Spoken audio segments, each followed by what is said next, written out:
চলচ্চিত্রের আতুরঘর বিএফডিসি, যেখানে অসংখ্য সিনেমা নির্মিত হয়, সারাক্ষণ শুটিং লেগেই থাকে। শুধুই কি শুটিং, অনেকেই হয়তো জানেনই না বিএফডিসিতে রয়েছে একটি নান্দনিক ঐতিহ্যবাহী একটি মসজিদ। সেই মসজিদের গল্পকার, সেই মসজিদের রূপকার সনি রহমান। শুনবো সেই মসজিদের গল্প, কিভাবে এই মসজিদটি নির্মাণ হয়েছে। আমাদের ঠিক পিছনে রয়েছে মসজিদ, আর আমার সঙ্গে রয়েছেন সেই মসজিদের রূপকার, গল্পকার সনি রহমান। তিনি নিজেও একজন অভিনেতা। তো জানতে চাই এই নান্দনিক মসজিদটা কিভাবে নির্মিত হলো। আসলে প্রথমে যেটা একটু আপনাদের মাধ্যমে দেশবাসীকে আমি ইনফরমেশন দিতে চাই যে আসলে এখানে পুরনো একটি মসজিদ ছিল, অর্থাৎ বিএফডিসির প্রতিষ্ঠা লগ্ন থেকেই কিন্তু এখানে একটি মসজিদ ছিল। তো যেটি 2018 সালে, আমি ছোটো পর্দার আর্টিস্ট ছিলাম, 2018 সালে আমি চলচ্চিত্রে পদার্পণ করি। ঠিক যেই বছর চলচ্চিত্রে পদার্পণ করি, ঠিক সেই বছরই আমাকে এই মসজিদটির গল্প বলা হয়, অর্থাৎ পুরনো মসজিদটি দেখতে বলা হয়।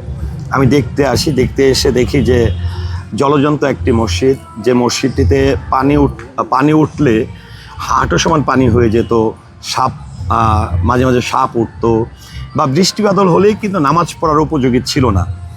তো সেই জায়গায় আমাদের একজন পরিচালক, তিনি আসলে প্রথম প্রস্তাবনা আনে যে সনি, তুমি কি আমাদের পুরনো মসজিদটি দেখেছো? তো এখন যেরকমটা আপনারা দেখতে পাচ্ছেন যে ওপেন, অর্থাৎ আমাদের যে জায়গাটিতে মসজিদটি হয়েছে সেটি কিন্তু বিএফডিসির সবচেয়ে বেশি স্মৃতিচারিত একটি জায়গা, জর্না স্পট, যেখানে হাজার হাজার সিনেমার শুটিং হয়েছে, গানের শুটিং হয়েছে।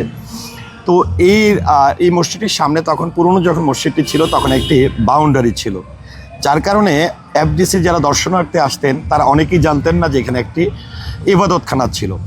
যাক, আমি মসজিদটি দেখতে আসি, এসে আসলে আমি নিজেই অবাক হয়ে যাই যে এত স্বপ্নের জায়গা, এত সুন্দর একটি জায়গা। এবং এটি লক্ষ্য করতাম যে যখন নামাজের সময় হতো বা আজান হতো তখন এখানে শুটিং বন্ধ থাকতো নামাজের ওয়াক্তে, আবার দল বেঁধে নামাজ পড়তে আসতো। তখন এটি দেখার পরে আসলে সত্যি আমি নিজেই অনেকটা অবাক হয়ে যাই যে এটি কি এরকম একটা মসজিদ, তারপরে এখানে এত বড় বড় সুপারস্টার, এখানে এত হাজার হাজার কোটি টাকা ইনভেস্ট হয়, এখানে এরকম কেন? তখন আমাকে প্রস্তাবনা দেওয়া হয়েছিল যে সনি, আমরা একটা পুরনো মসজিদ আছে, সেটা একটু আমরা এটাকে আধুনিকরণ কিংবা এটাকে রিপেয়ার করতে চাই, যে 10-15 লাখ টাকা তুমি একটু ম্যানেজ করার ব্যবস্থা করো। তো তারা জানতেন, যারা প্রস্তাবটি দিয়েছেন, যে আজকে যিনি এই নান্দনিক 3.5 কোটি টাকা মসজিদটি করে দিয়েছেন, আমার নরসিংদীর গর্ব জনাব দানবীর আব্দুল কাদির মোল্লা সাহেব, তার সঙ্গে আমার একটা সখ্যতা আছে। এবং তিনি শেরে বাংলা কৃষি বিশ্ববিদ্যালয় কিংবা আপনার তিতুমির কলেজে যান, 4-5টি বাস দেখবেন যেখানে লেখা আছে। আপনি জগন্নাথ ইউনিভার্সিটির যে মসজিদটি, এটিও ওনার করা, অর্থাৎ ওনার 200-250 মতো মসজিদ কিন্তু ওনার করা। তো 2018 সালে এই মসজিদটির প্রস্তাবনা দেওয়ার আগে আমার গ্রামে আমাদের পৈতৃক জায়গার উপরে আরেকটি মসজিদের কাজ শুরু হয়েছিল। তো যাই হোক, ওনার সঙ্গে আমার একটা, যেহেতু উনি দানবীর, ওনার সঙ্গে একটা হৃদ্যতার সম্পর্ক আমার ছিল। এটা জেনে আমাকে এই প্রস্তাবটি দেওয়ার পরে আমি আসলে নিজেও একটু ছিলাম, ইতস্ততা ফিল করছিলাম যে আসলে এফডিসির মসজিদ, এটি ওনাকে যে আমি কিভাবে বলবো। যাক, আমি এফডিসির যারাই আমাকে প্রস্তাবনা দিয়েছেন বা এটার সহযোগিতার কথা বলেছেন, তখন আমি কাদির মোল্লা সাহেব, তিনি প্রতি শুক্র এবং শনিবার, যেটাকে আমি বলবো একদম দরবার শরীফ, যেহেতু উনি সারা দেশের বিভিন্ন মানুষজন ওনার সহযোগিতা নিতে আসেন নরসিংদীতে। তো আমি এফডিসি থেকে একদিন শুক্রবার ছিল, তো আমার মনে হলো আঙ্কেলের সঙ্গে যে আমি একটু বিষয়টি আলোচনা করি। তো আঙ্কেলের সঙ্গে যেদিন আমি আলোচনা করতে যাব সেদিন আমার 4 ঘন্টা বসে থাকতে হয়েছে যে কীভাবে ওনাকে বলবো যে এফডিসিতে একটা মসজিদ লাগবে। সেদিন আবার নরসিংদীস্থ যারা হাজি আছেন তাদের ওনার সঙ্গে সৌজন্য সাক্ষাতের দিন ছিল। তো এত হাজিদের সামনে আবার এফডিসি, আর এফডিসি মানে হচ্ছে এখানে শুটিং হয়, হ্যাঁ, এখানে নায়ক নায়িকা নাচ গান হয়। তো আমি 4টার দিকে গেলাম, প্রায় 7টা 7:30 বেজে গেল। তো আঙ্কেল আবার এটা ফলো করছিল যে, এবং তিনি জানতেন যে আমি ঢাকায় আসবো। হঠাৎ আঙ্কেল আমাকে জিজ্ঞেস করলো যে তুমি কি কিছু বলবা? তখন আমি কতক্ষণ চুপ থেকে বললাম যে আঙ্কেল, কিছু বলবো, তবে আপনাকে একটু সিক্রেট রুমে যেতে হবে, ভিতরের রুমে। তখন বল, কেন ভিতরের রুমে কেন, বলো, কও কি কইবা, মানে ওনার ভাষা, কও কি কইবা। তখন আমি ওনাকে রিকোয়েস্ট করবো, না তুমি সবার সামনেই বলো। তখন আমি আঙ্কেলকে বললাম যে আঙ্কেল, আমাদের এফডিসি কারণ বাজার, যেটি বাংলাদেশ চলচ্চিত্র উন্নয়ন কর্পোরেশন, সেখানে একটা আপনার কাছে একটা মসজিদ আমরা চাই, কারণ আপনার তো সারা বাংলাদেশে তখনও ওনার প্রায় 250-র কাছাকাছি মসজিদ অলরেডি তিনি করে ফেলেছেন। তো এটা বলার পরে তিনি হেসে উঠলেন। আমি তো লজ্জা পেয়ে গেলাম যে আঙ্কেল কি তাহলে কি আমি এফডিসির মসজিদের কথা বলে কি বোকা সেজে গেলাম নাকি? তখন আঙ্কেল আবার নিজেই বলতেছে যে এখানে তো নাচা গানা হয়, শুটিং হয়, এখানে আবার কিসের মসজিদ? তখন আমি কতক্ষণ চুপ থেকে আমার মাথায় আসলো যে ওনাকে কিভাবে বোঝানো যায়। দেখেন, আসলে সৎ ইচ্ছা থাকলে অনেক কিছুই সম্ভব, বা যে কোনো জিনিস বোঝাতেও সক্ষম হওয়া যায়। তখন আঙ্কেলকে একটা কথা বললাম যে আঙ্কেল, এফডিসিতে নাচা গান সব হয়, শুটিং হয়, নায়ক নায়িকাদের জায়গা, কিন্তু আপনাকে এতগুলো হাজির সামনে একটা কথা বলতে চাই যে আমাদের প্রিয় নবী হযরত মুহাম্মদ সাল্লাল্লাহু আলাইহি সাল্লাম তিনি যে ধর্ম প্রচার করতেন, কোন জায়গাগুলোতে ধর্ম প্রচার করতেন যেখানকার মানুষ ধর্মবিরূপ ইবাদত বন্দেগী করে না।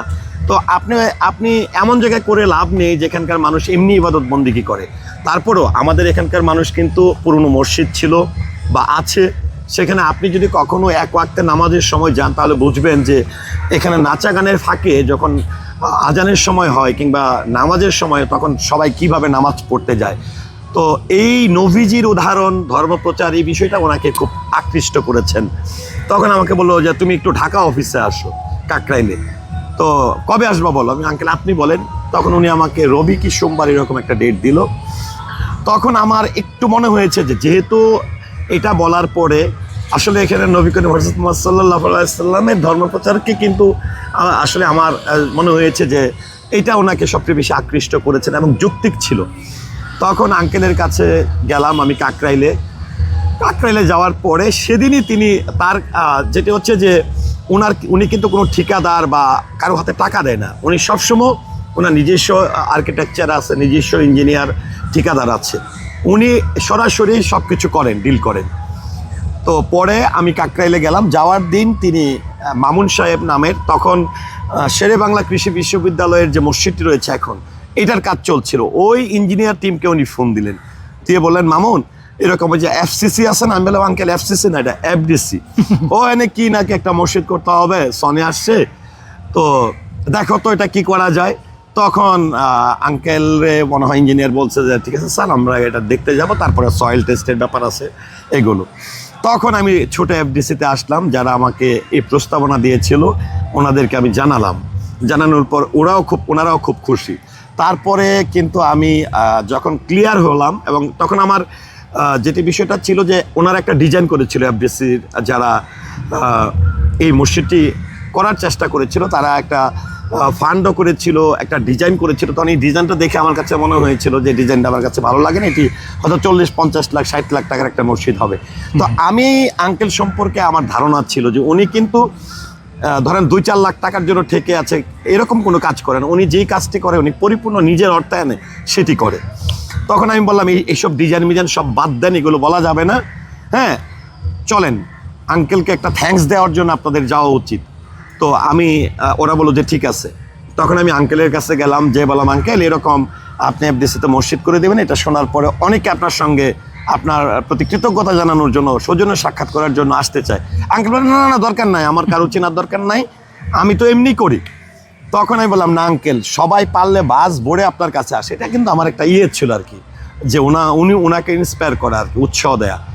তখন আমরা একটা টিম, তখন তৎকালীন সময় জায়েদ ভাই ছিল, আমাদের এই খুরশেদ আলম খুসরু ভাই ছিল, আমাদের রিয়াজ ভাই ছিল, যেটি বাস্তব কথা, কারণ এখানে পক্ষ বিপক্ষের বিষয় না, যেহেতু এই মসজিদের বিষয় এখানে মিথ্যা কথা বলা যাবে না। আমাদের প্রয়াত চিত্রনায়ক ফারুক সাহেব ছিলেন, বদিউল আলম খোকন সাহেব ছিলেন। তো আমরা সবাই মিলে একটি টিম, তখন মিশা সদাগর সাহেব ছিলেন, আমরা সবাই আঙ্কেলের কাছে যাই। এবং আমি জানতাম যে আঙ্কেল গেলে ওনাদেরকে জিজ্ঞেস করবে যে আপনাদেরকে টাকা চান না কি চান। তা আমি তো শিখাই নিয়ে গেছি, ওনারা বলছে না আপনার কাছে আমরা একটা মসজিদ চাই, সেটি আপনি যেভাবে করে দেন। আল্লাহর রহমতে তখন 2018 সালে আমরা এই মসজিদটির কাজ শুরু করি। তখন আঙ্কেল একটা কথা বলেছিল যে ওনার ইঞ্জিনিয়ারকে ডেকে, যে এখানে নায়ক নায়িকারা শুটিং করে, এখানে অনেক দর্শনার্থীরা আসেন, এমন একটা মসজিদ করে দিবা যাতে করে এখানকার নায়ক নায়িকার সাথে মানুষ যদি একটা সেলফি ওঠায়, পাশাপাশি যেন আমার এই মসজিদটির সঙ্গে একটা ভিডিও কিংবা ছবি করে নিয়ে যায়, হ্যাঁ ছবি উঠায়া যায়। এই কিন্তু শুরু হয় যাত্রাটি। 2018 সালে এই মসজিদটির, এবং আল্লাহ তাআলা আমার সেই তৌফিক দিয়েছিলেন যে এটার প্রথম মাটি খনন করার যে এটি, সেটা আমি আমার হাত দিয়ে কোদাল দিয়ে করেছিলাম। আঙ্কেল কিন্তু এগুলো তো আসে না। তারপরে এই যে আজকে মসজিদটি দেখছেন, লেবারদের সঙ্গে এসে কাজ করা, তারপরে আপনার প্রথম হাতে এই ডালাই দেওয়া থেকে শুরু করে সব কিছু করেছে আরেকজন মানুষ, আমি না বললেই নয়, খোরশেদ আলম খসরু ভাই, যিনি অর্থনৈতিকভাবেও কিন্তু অনেক সহযোগিতা করেছেন। তারপরে যখন আমরা মসজিদটির কাজ শুরু করি, করোনা পরিস্থিতির শিকার হই, সারা দেশ সারা বিশ্ব যখন স্থবির, তখনই করোনা পরিস্থিতির মধ্য দিয়েও কিন্তু আঙ্কেল কাজ থামিয়ে রাখেনি, কিংবা এই যে লেবাররা কয়েকজন কিন্তু তখন করোনায় আক্রান্ত হয়েছিল। এইভাবে আস্তে আস্তে করে আমাদের এই মসজিদটি পরিপূর্ণ হয়, এবং 2022 সালে একদিকে এই মসজিদ, আরেকদিকে আমার গ্রামের মসজিদ, এই দুইটি মসজিদের কাজ চলতে থাকে, এবং 2022 সালে এই জনাব আব্দুল কাদির মোল্লা সাহেব নিজে এসে কিন্তু এই মসজিদটি উদ্বোধন করে। তা আসলে সবচেয়ে বড় বিষয় হচ্ছে, এটা বলা হয় যে আমার অবদান, আসলে আমি বলবো এটা আমার অবদান না, আমি বলবো চলচ্চিত্রের প্রত্যেকটি মানুষ চেয়েছিল যে সুন্দর নান্দনিক একটা ইবাদতখানা হোক, কারণ এটি কিন্তু আমার পরিবারের জায়গা না, এটি হচ্ছে গভর্নমেন্টের জায়গা, এটি হচ্ছে ইন্ডাস্ট্রির প্রতিটি মানুষের প্রাণকেন্দ্র। অর্থাৎ এই প্রাণকেন্দ্রের প্রতিটি মানুষ চেয়েছিল যে এখানে একটি মসজিদ হোক। আমি তো একটি উসিলা, কারণ উসিলা আমি, অর্থ যে ব্যক্তিটি দিয়েছেন তিনি হচ্ছেন সর্বমহান, আর যারা চেয়েছেন তারাও সর্বমহান, কারণ তারা চেয়েছিল বলেই একজন প্রধান সমন্বয়ক হিসাবে আমি মসজিদটি করতে সক্ষম হয়েছি। এটা কতটা আনন্দ দেয় একজন মানুষ হিসেবে, একজন মুসলমান হিসেবে? আনন্দের বিষয়টা হচ্ছে কি, যখন, কারণ হচ্ছে কি যে এই মসজিদটির মাধ্যমে কিন্তু, এই মসজিদটি হওয়ার আগে কিন্তু অনেকেই জানতেন না যে এফডিসিতে মানুষ ইবাদত বন্দেগি করে, পুরনো মসজিদ ছিল।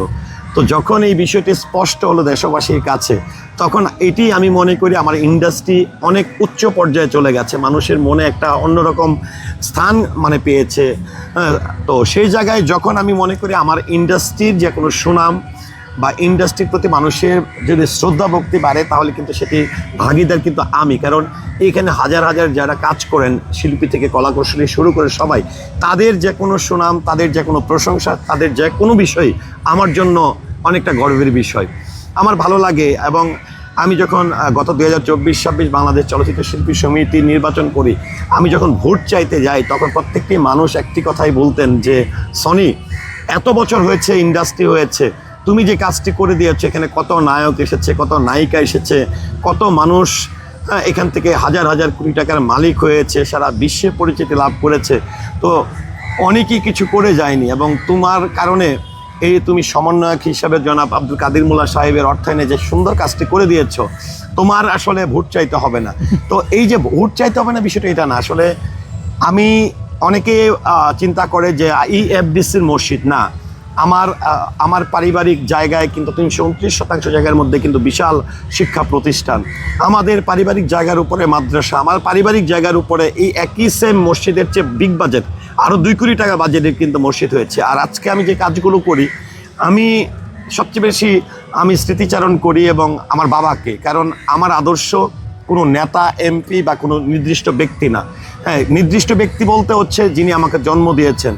আজকে যে আমি মানুষের জন্য করি বা মানুষের পাশে দাঁড়াই, যে কোনো সোশ্যাল ওয়ার্কের জন্য, মানুষের চোখে পানি দেখতে চোখের পানি বেরিয়ে আসে, এই শিক্ষাগুলো পেয়েছি আমার বাবার কাছ থেকে। কারণ আমি যখন থেকে বোঝার বয়স হয়েছে, তারপর থেকে বাবার প্রত্যেকটা কাজ রাত বিরাত 3টা নয় 4টা নয় দেখতাম, বা সাধারণ মানুষের জন্য ছুটে যেত। এবং আমার বাবা যখন মারা গেলেন, আমার মনে হয় যে আমার পরিবার, রক্তের মানুষ এতটা কাঁদেনি।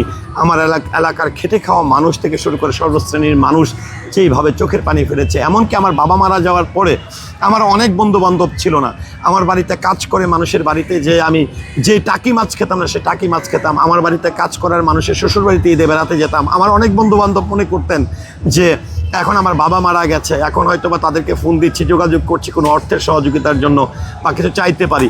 আজকে আমার অনেক বন্ধু হয়েছে, কিন্তু আমার এলাকার সাধারণ মানুষ, অসহায় মানুষ যারা দিন আনে দিন খায়, সেই মানুষগুলো আমার জন্য মনে প্রাণে দোয়া করতেন। এবং এখনও পর্যন্ত আমি যখন আমার গ্রামের বাজার থেকে আমার বাড়ি প্রায় 1 কিলোমিটার দূরত্ব, আমি কিন্তু সবসময় গ্রামের ভেতর দিয়ে হেঁটে হেঁটে হেঁটে হেঁটে আসি এবং গ্রামের এই সাধারণ মানুষজনের সঙ্গে গল্প করতে করতে আসি। যাই হোক, সবচেয়ে বড় বিষয় হচ্ছে যে এই মসজিদটির উসিলা মাত্র আমি, আল্লাহ তাআলা আর জনাব আব্দুল কাদির মোল্লার অর্থায়ন, আল্লাহ তাআলার এখানে ছিল যে এখানে একটি সুন্দর নান্দনিক মসজিদ হবে, পাশাপাশি এফডিসির মানুষের প্রতি আমি কৃতজ্ঞতা জানাবো যে তারাও কিন্তু সবাই অনেক সহযোগিতা করেছে মসজিদটি করার পিছনে। অনেক ধন্যবাদ। ধন্যবাদ স্যার। ভাই এই এটা তো গল্প আমি story, শর্ট